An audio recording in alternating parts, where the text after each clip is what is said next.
Hello అండి, అందరికీ good morning.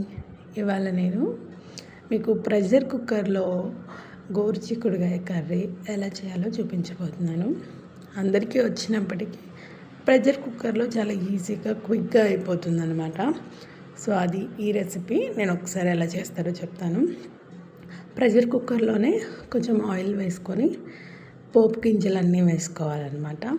అందులోని ఆనియన్ కూడా వేసి ఒక్కసారి అలా కలుపుకున్న తర్వాత అందులో కొంచెం పసుపు వేసుకోవాలి.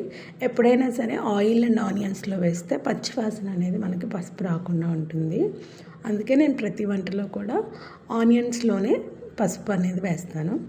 తర్వాత కొంచెం టమాటో కూడా వేసుకొని మళ్ళీ ఒకసారి కలుపుకొని ఫ్రై చేసుకోవాలి.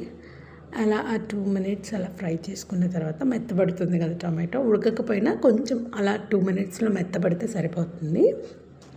మెత్తబడిన తర్వాత దాంట్లో కొంచెం సాల్ట్ వేసుకోవాలి. అప్పుడు ఏంటంటే క్విక్గా ఉడుకుతుంది అనమాట సాల్ట్ వేస్తే టమాటో ఎప్పుడైనా సరే. సో కొంచెం సాల్ట్ వేసుకున్న తర్వాత ఆల్రెడీ కట్ చేసుకొని కడిగి పెట్టుకున్న గోరుచిక్కుడు ఏదైతే ఉంది అందులో వేసుకొని మిక్స్ చేసుకోవాలన్నమాట. అది కూడా నీట్గా మిక్స్ అయ్యే వరకు కలుపుకోవాలి.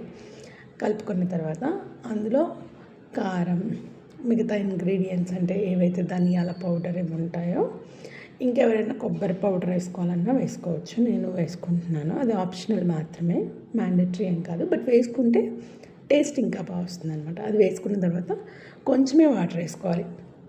ఎప్పుడైనా సరే ప్రెషర్ కుక్కర్లో మనం ఏదైనా వంట చేస్తున్నప్పుడు టమాటో కాంబినేషన్లో వాటర్ అనేది ఎక్కువ వేసుకోవద్దు. దానివల్ల వాటర్ అలా ఉండిపోతుంది అనమాట. సో చూసారు కదా, tasty and Emmy curry ready అయిపోయింది కదా. లైక్ చేయండి, షేర్ చేయండి, సబ్స్క్రైబ్ చేసుకోండి.